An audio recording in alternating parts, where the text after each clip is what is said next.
ಇತ್ತೀಚೆಗೆ ಶ್ರೀ ಕ್ಷೇತ್ರ ಧರ್ಮಸ್ಥಳಕ್ಕೆ ಒಬ್ಬ ಅನಾಮಧೇಯ ವ್ಯಕ್ತಿ ಭೇಟಿಯನ್ನು ಕೊಡ್ತಾನೆ.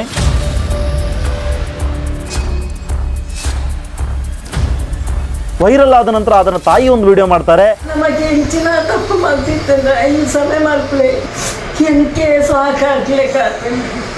ಇದೇ ವ್ಯಕ್ತಿಗೆ ಧರ್ಮಸ್ಥಳದ ಜನ ಏನಾದರೂ ಹೊಡೆದಿದ್ರೆ ಸಾಮಾಜಿಕ ಜಾಲತಾಣಗಳಲ್ಲಿ ಹೇಗಾಗ್ತಿತ್ತು? ಧರ್ಮಸ್ಥಳದಲ್ಲಿ ಗೂಂಡಾಗಳು ತುಂಬಿಕೊಂಡಿದ್ದಾರೆ, ಒಬ್ಬ ಮಾನಸಿಕ ಅಸ್ವಸ್ಥ ಬಂದ ಅಂತ ಹೇಳಿ ಅವನಿಗೆ ಹೊಡೆದು ಕಳಿಸಿದ್ದಾರೆ. ಇವತ್ತು ಆತ ಆಸ್ಪತ್ರೆಯಲ್ಲಿ ಚಿಕಿತ್ಸೆಯನ್ನು ಪಡ್ಕೊಳ್ತಾ ಇದ್ದಾನೆ. ಈ ಥರದ ಸಾಕಷ್ಟು ವಿಷಯಗಳನ್ನು ಹಬ್ಬಿಸೋದಕ್ಕೆ ಅಂತ ಹೇಳಿ ಒಂದು ವ್ಯವಸ್ಥಿತವಾದಂಥ ಪ್ಲ್ಯಾನ್ ಅಂತೂ ಖಂಡಿತ ಆಗಿರುತ್ತೆ. ಇಷ್ಟೆಲ್ಲ ಮಾಡುವವನು ಒಬ್ಬ ಮಾನಸಿಕ ಅಸ್ವಸ್ಥನ? ಸ್ನೇಹಿತರೆ ನಮಸ್ಕಾರ. ಇತ್ತೀಚೆಗೆ ಶ್ರೀ ಕ್ಷೇತ್ರ ಧರ್ಮಸ್ಥಳಕ್ಕೆ ಒಬ್ಬ ಅನಾಮಧೇಯ ವ್ಯಕ್ತಿ ಭೇಟಿಯನ್ನು ಕೊಡ್ತಾನೆ. ಆತ ಭೇಟಿ ಕೊಟ್ಟು ಶ್ರೀ ಕ್ಷೇತ್ರದ ಧರ್ಮಾಧಿಕಾರಿಗಳಾದಂಥ ಡಾಕ್ಟರ್ ಡಿ ವೀರೇಂದ್ರ ಹೆಗ್ಗಡೆಯವರನ್ನು ಆತ ಭೇಟಿಯಾಗ್ತಾನೆ. ಭೇಟಿಯಾಗಿದ್ದು ಮಾತ್ರ ಅಲ್ಲ, ಶ್ರೀ ಕ್ಷೇತ್ರ ಧರ್ಮಸ್ಥಳದ ಮಂಜುನಾಥ ಸ್ವಾಮಿಯ ಭಕ್ತರು ಯಾರೂ ಕೂಡ ಒಪ್ಪಿಕೊಳ್ಳಲಾಗದಂಥ ಒಂದಿಷ್ಟು ಮಾತುಗಳನ್ನು ಅವನ ಹೆಗ್ಗಡೆಯವರ ಮುಂದೆ ಮಾತನಾಡ್ತಾರೆ. ಅಲ್ಲಿಗೆ ಮುಗಿಯೋದಿಲ್ಲ.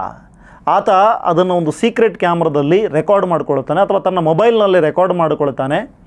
ರೆಕಾರ್ಡ್ ಮಾಡಿಕೊಂಡು ಅದನ್ನು ಸಾಮಾಜಿಕ ಜಾಲತಾಣದಲ್ಲಿ ಬಿಡ್ತಾನೆ. ಸಾಮಾಜಿಕ ಜಾಲತಾಣದಲ್ಲಿ ಸಾಕಷ್ಟು ಇದು ವೈರಲ್ ಆಗುತ್ತೆ. ವೈರಲ್ ಆದ ನಂತರ ಅದನ್ನು ತಾಯಿ ಒಂದು ವಿಡಿಯೋ ಮಾಡ್ತಾರೆ. ಆ ವಿಡಿಯೋದಲ್ಲಿ ಹೇಳ್ತಾರೆ, ನನ್ನ ಮಗ ಮಾನಸಿಕ ಅಸ್ವಸ್ಥ, ಆತನಿಗೆ ಕಂಕನಾಡಿಯಲ್ಲಿ ಚಿಕಿತ್ಸೆಯನ್ನು ಕೊಡಿಸ್ತಾ ಇದ್ದೀವಿ, ಆತ ಮಾತನಾಡಿದ್ದಕ್ಕೆ ಕ್ಷಮೆ ಇರಲಿ ಅಂಥೇಳಿ ಧರ್ಮಾಧಿಕಾರಿಗಳ ಹತ್ರ ಅವರು ಕ್ಷಮೆಯನ್ನು ಕೇಳ್ತಾರೆ. ಅವರು ಕ್ಷಮೆ ಕೇಳಿರುವಂಥ ವಿಡಿಯೋ ಇದೆ. ಆ ವಿಡಿಯೋವನ್ನು ನೋಡ್ಕೊಂಡು ಬನ್ನಿ. ನಮಗೆ ಬತ್ತು ದೂರಲ್ಲಿ ತೀರದ ಮಾತಿರ್ದೆ ಅవి మీరు ಸಮಯ ಮಾಡ್ಕೊಡು. ನಮಗೆ ಹೆಂಚಿನ ತಪ್ಪು ಮಾಡ್ತಿದ್ದ ಈ ಸಮಯ ಮಾಡ್ಕೊಳ್ಳಿ ಹೆಂಕೆ ಸಾಕಾಗ್ಲಿಕ್ಕೆ. ಇದು ಆತನ ತಾಯಿ ಕ್ಷಮೆ ಕೇಳಿರುವಂಥದ್ದು. ಡಾಕ್ಟರ್ ಡಿ ವೀರೇಂದ್ರ ಹೆಗ್ಗಡೆಯವರ ಮುಂದೆ ಬಂದು ತನ್ನ ಮಗ ಆ ರೀತಿಯಾಗಿ ಮಾತಾಡ್ತಾನೆ ಅನ್ನುವಂಥದ್ದು ನನಗೆ ಸೂಚನೆಯೇ ಗೊತ್ತಿರಲಿಲ್ಲ, ನನ್ನ ಮಗ ಆ ಥರ ಮಾತನಾಡಲಿಕ್ಕಿಲ್ಲ ಅಂತ ಹೇಳುವಂಥ ನಿಟ್ಟಿನಲ್ಲಿ ನಾನು ಕರ್ಕೊಂಡು ಬಂದೆ ಅಂತ ಹೇಳ್ತಾ ಇದ್ದಾರೆ. ಇದು ಬರೀ ಇಷ್ಟೇ ವಿಷಯನ?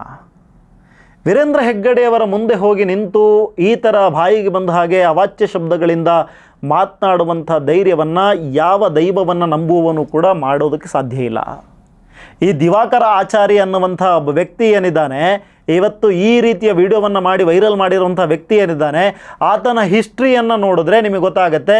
ಕದ್ರಿ ಮಂಜುನಾಥ ಸ್ವಾಮಿಯ ದೇವಸ್ಥಾನಕ್ಕೆ ಹೋಗಿ ಆತ ಇದೇ ರೀತಿಯ ರಂಪಾಟವನ್ನು ಮಾಡಿದ್ದ.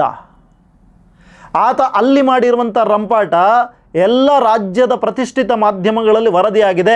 ಆ ವರದಿಯ ಒಂದಿಷ್ಟು ದೃಶ್ಯಗಳು ಇದೆ, ಅದನ್ನು ಬೇಕಾದ್ರೆ ನೋಡ್ಕೊಂಡು ಬನ್ನಿ.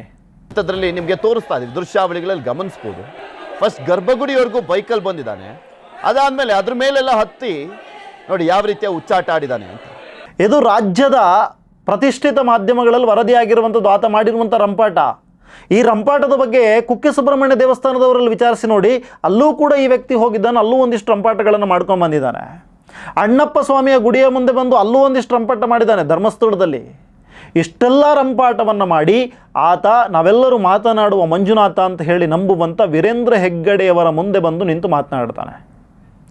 ಅನೇಕರು ಇವತ್ತು ಸಾಮಾಜಿಕ ಜಾಲತಾಣಗಳಲ್ಲಿ ಪ್ರಶ್ನೆ ಕೇಳ್ತಾರೆ, ವೀರೇಂದ್ರ ಹೆಗ್ಗಡೆಯವರ ಸುತ್ತ ನಿಂತಿದ್ದಂತಹ ಜನ ಏನು ಮಾಡ್ತಾಯಿದ್ರು? ವೀರೇಂದ್ರ ಹೆಗ್ಗಡೆಯವರ ಸುತ್ತ ಇದ್ದಂತಹ ಜನ ಸುಮ್ಮನೆ ಊಟ ಮಾಡ್ಕೊಂಡು ಸುಮ್ಮನೆ ಇದ್ದಾರೆ, ಅಲ್ಲಿ ತಿಂದಂತಹ ಅನ್ನದ ಋಣವನ್ನು ತೀರಿಸಬೇಕಲ್ಲ, ಈ ಥರದ ಒಂದಿಷ್ಟು ಮಾತುಗಳನ್ನು ಆಡ್ತಾ ಇದ್ದಾರೆ. ವೀರೇಂದ್ರ ಹೆಗ್ಗಡೆಯವರು ಸುಮ್ಮನೆ ಇದ್ದಾರೆ, ಯಾಕೆ? ಅವರ ಮೌನಕ್ಕೆ ಕಾರಣ ಏನು? ಈ ಥರದ ಸಾಕಷ್ಟು ಮಾತುಗಳನ್ನು ಹೇಳ್ತಾ ಇದ್ದಾರೆ.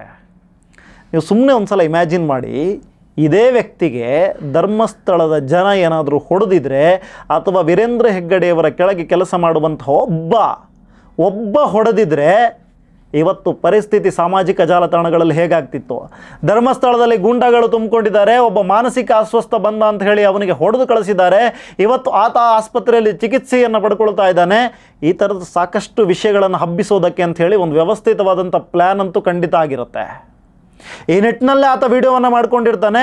ಆ ವಿಡಿಯೋವನ್ನು ಯಾರು ಕಳಿಸೋದಕ್ಕೆ ಹೇಳಿರ್ತಾರೋ ಅವ್ರಿಗೆ ಕಳಿಸಿರ್ತಾನೆ. ಇಷ್ಟೆಲ್ಲ ಮಾಡುವವನು ಒಬ್ಬ ಮಾನಸಿಕ ಅಸ್ವಸ್ಥನ? ಇವತ್ತಿನ ಸಮಾಜದಲ್ಲಿ ಒಬ್ಬ ರೇಪ್ ಮಾಡಿದವನು ಕೂಡ ನಾನೊಬ್ಬ ಮಾನಸಿಕ ಅಸ್ವಸ್ಥ ಅಂತ ಹೇಳಿ ಎಸ್ಕೇಪ್ ಆಗ್ತಾನೆ. ಒಬ್ಬ ಕೊಲೆ ಮಾಡಿದವನು ಕೂಡ ತಾನೊಬ್ಬ ಮಾನಸಿಕ ಅಸ್ವಸ್ಥ ಅಂತ ಸರ್ಟಿಫಿಕೇಟ್ ತೊಗೊಂಡು ಎಸ್ಕೇಪ್ ಆಗ್ತಾ ಇದ್ದಾನೆ.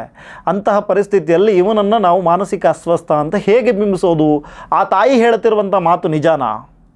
ಇಲ್ಲಿ ಮೆಚ್ಚಬೇಕಾಗಿದ್ದು ಶ್ರೀ ಕ್ಷೇತ್ರ ಧರ್ಮಸ್ಥಳದಲ್ಲಿ ಕೆಲಸ ಮಾಡುವಂಥ ಕೆಲಸದವರು ಹಾಗೂ ಧರ್ಮಾಧಿಕಾರಿಗಳನ್ನು, ಅವರ ತಾಳ್ಮೆಯನ್ನು. ನಾವು ಧರ್ಮ ಎಷ್ಟು ಮಾಡ್ತೀವೋ ಅಷ್ಟು ತಾಳ್ಮೆಯಲ್ಲೂ ಕೂಡ ಇದ್ದೀವಿ ಅಂತ ಹೇಳಿ ಅವ್ರು ಪ್ರೂವ್ ಮಾಡಿದ್ದಾರೆ. ಇವತ್ತು ದೊಡ್ಡ ಮಟ್ಟಿನ ಷಡ್ಯಂತ್ರ ಫೇಲ್ ಆಗಿದೆ. ಅವನೇನೋ ಮಾತನಾಡಿ ಅದನ್ನು ಸಾಮಾಜಿಕ ಜಾಲತಾಣಗಳಲ್ಲೆಲ್ಲ ಬಿಂಬಿಸ್ಕೊಂಡು ಓಡಾಡಬಹುದು, ಆದರೆ ಸತ್ಯವನ್ನು ಮುಚ್ಚಿಡೋದಕ್ಕೆ ಯಾರಿಂದನೂ ಕೂಡ ಸಾಧ್ಯ ಇಲ್ಲ. ಸುಜಾತಾ ಭಟ್, ಎಂಥ ಕಟ್ಟುಕತೆಯನ್ನು ಹೇಳಿದಂಥ ಸುಜಾತಾ ಭಟ್, ಆಕೆಯ ಮುಖವಾಡವೇ ಕಳಚಿ ಬಿದ್ದಿದೆ, ಬುರುಡೆ ಗ್ಯಾಂಗ್ನ ಮುಖವಾಡ ಕಳಚಿ ಬಿದ್ದಿದೆ. ಇನ್ನು ಇದು ಯಾವುದೋ ಒಬ್ಬ ಮಾನಸಿಕ ಅಸ್ವಸ್ಥನ ಮುಖವಾಡ ಕಳಚಿ ಬೀಳೋದಿಲ್ವಾ? ಕಳಚಿ ಬೀಳುವ ಕ್ಷಣಕ್ಕಾಗಿ ನಾವೆಲ್ಲರೂ ಕೂಡ ಕಾಯ್ತಾ ಇದ್ದೀವಿ.